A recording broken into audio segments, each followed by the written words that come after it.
In her excellent book, Who Can You Trust?, Rachel Botsman points to functional consistency as a core ingredient for trust. Her quote was this: "Our trust in technology has rested in a confidence that the technology will do exactly what it's supposed to do. Nothing more, nothing less," she says. The important principle here is that consistency, predictability, and reliability are all vital elements of the trust equation. For manufacturers, this means that ensuring your products are fit for purpose and always do exactly what they're supposed to do or even exceed expectations is vital. However, for organisations that are in the ever-growing service sector, building trust through consistency is a function of things that are different to manufacturing specifications. It's all about a consistent customer experience. Now, brand strategist Kevin Keohane points to data which indicates that 80% of brand building is about the behaviour of an organisation and its people, not marketing efforts. Now, while that number may vary from industry to industry, the bottom line is that actions speak louder than words to an infinitely greater degree.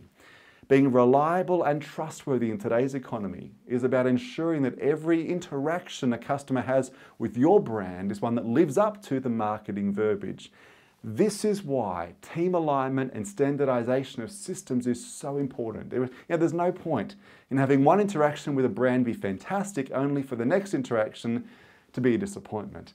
In one sense, it would be better to offer a lower but consistent level of service than a sporadic or hit and miss customer experience that can vary depending on the day or the person that you interact with. Now, inconsistent customer experiences erode the sense of reliability, predictability, and dependability that underpin trust. After all, an empowered consumer will not just vote with their feet if they have a bad experience with a business or a brand. They'll use their ever louder voice on review sites and social media to ensure that others steer clear of you too. Now, one of the keys to constantly refining and improving the customer experience is to seek to detect areas of what I often refer to as friction. Now, even if you are unfamiliar with this term in a customer experience sense, you are familiar with it in the sense of everyday life. Friction relates to the things that make it hard to engage with a business or brand. These are the things that add irritation, cost, bureaucracy, confusion, and inefficiency. In order to identify the points of friction that impact a customer's experience, the most important skill is empathy. Intentionally stepping into the customer's shoes and experiencing things from their perspective is tremendously powerful. Empathy, for instance, has been a core element of Chinese electronics manufacturer Transsion's strategy in winning the hearts and minds of consumers in both India and Africa in recent years. Arif Chowdhury, Vice President of Transsion, has suggested that listening to the needs of local consumers has been far more important than just the marketing efforts they've engaged in. He said it's been an approach that has given the brand a tangible competitive edge over its rivals. His quote was this: "Big companies that sell smartphones in more than 100 countries are too global to care for one single market.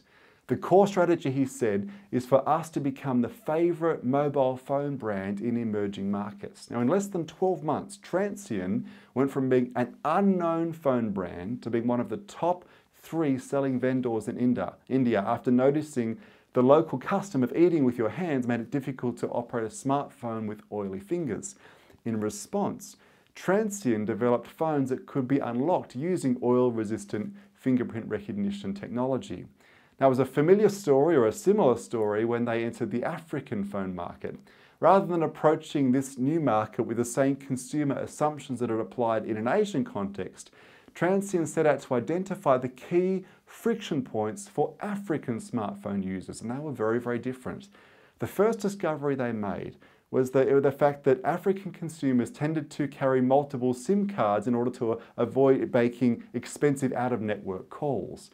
The second insight was that existing smartphone cameras often struggle to highlight the facial features of people with dark skin tones. Now, armed with these insights, Transsion released a range of SIM card phones that had dual SIM card options. They also featured cameras that boosted photo clarity by allowing more light exposure.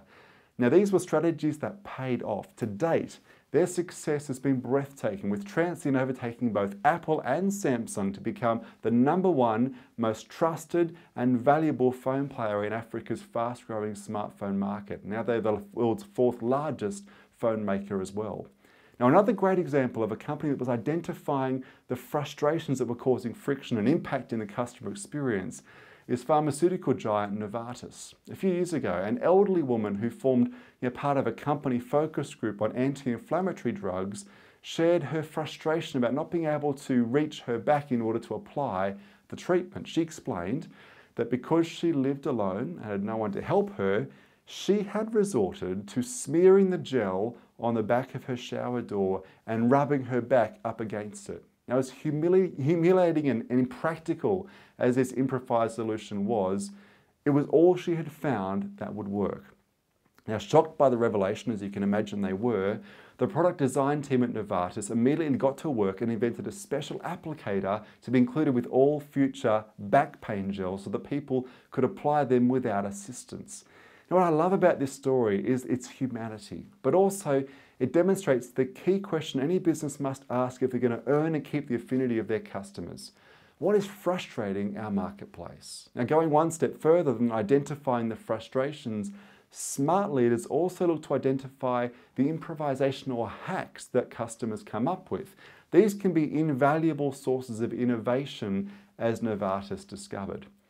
Now, one of the reasons businesses cannot ignore frustration-driven friction today is that experience is king. Now, read any consumer review site and you'll see that the most common posts and ratings relate to a customer's experience, not simply price or quality. Businesses across every industry are waking up to this fact. While price comparability certainly matters and consumers are looking for value, today it is the experience a business creates that will make or will break them. The key message is this: in an age of empowered consumers, no business can take their market for granted, even for a second. While analysing consumer data can sometimes be helpful, there is nothing as powerful as genuinely empathising with the consumer experience in order to recognise and address the points of friction that could otherwise rob you of their trust and their business.